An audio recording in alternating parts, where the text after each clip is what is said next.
When I was younger, a family member told me a story about his time as a prisoner of war when we were visiting the homeland. And while the things he experienced were horrifying, the part that truly scared me when I looked outside my car window wasn't about what happened, it's about what potentially did or did not happen. His own brother was a soldier in World War II. He fought with him, and one day he went missing in action. My older family member never figured out what happened to his brother, how he died or when or where, sense of closure or certainty. One day, he was in the hospital and he saw someone waving outside of his window. He told me one time he thought it was his brother. He wasn't sure though. It's no surprise that when you look at the POW MIA flag, there's that phrase, "You are not forgotten." People who've been through a sense of trauma or war, they often are replaying in the back of their head. There's a quote in the book, No Country for Old Men, where the sheriff is asked, "They asked me if I believed in Satan." I had to think about that. I guess as a boy I did. Come the middle years of my belief, I reckon, had waned somewhat. Now I'm starting to lean back the other way. He explains a lot of things that otherwise don't have no explanation, or not to me they don't. Sheriff Bell is an old man who wants to believe that the world should make sense, but he's confronted by a force of nature that defies logic, Anton Chigurh. There's that one theory that Anton Chigurh never existed.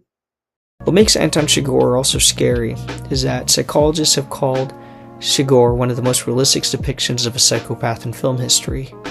Why a lot of people study psychopaths is because they don't understand them. They live in a different world than we do, or at least they think differently, despite being human like us. Even if you look at Anton Chigurh's background, we don't know exactly where he started from and where he grew up or how he was raised. The actor who portrayed him in the film stated that he comes out of nowhere, goes back to nowhere, and exists purely as a violent fate that the rest of the characters have to face. He's a force of nature, really. And at the very end of the story, something fascinating happens. He is hit by a car, T-boned at a random intersection. For the first time we see him really shaken, and his arm grotesquely broken. Very human, really. At this interruption, he simply picks himself up, pays a kid for his shirt, and limps off into the darkness. So nature interrupted.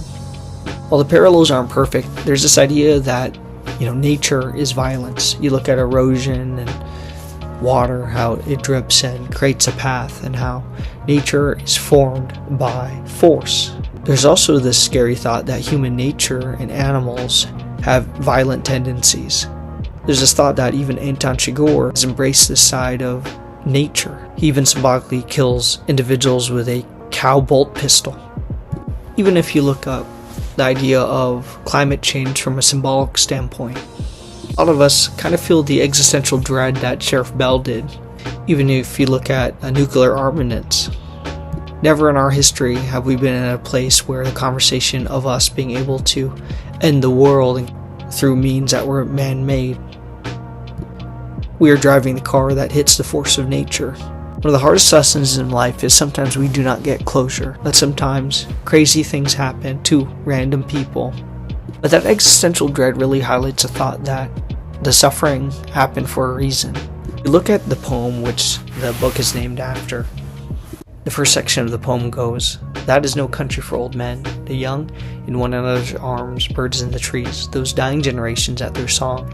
The salmon falls, the mackerel crowded seas, fish, flesh or fowl, commend all summer long. Whatever's begotten, born and dies, caught in the sensual music all neglect, monuments of unaging intellect." There's this fascinating study done at the University of California, San Diego that found that people sometimes enjoy a story more when they know the ending. We sometimes want closure, knowing how a story might end. Sometimes friends disappear, things happen, people get cancer. Some of us are born in better places than others. Individuals have hit the genetic lottery and others less so. While No Country for Old Men showcases that sometimes things happen for no rhyme or reason, there might be value in embracing the things that will happen inevitably. Potentially one of the best things that we could ever do is just accept that we may not have closure in understanding what is happening in the darkness. And sometimes it seems all you can really do is just wave goodbye.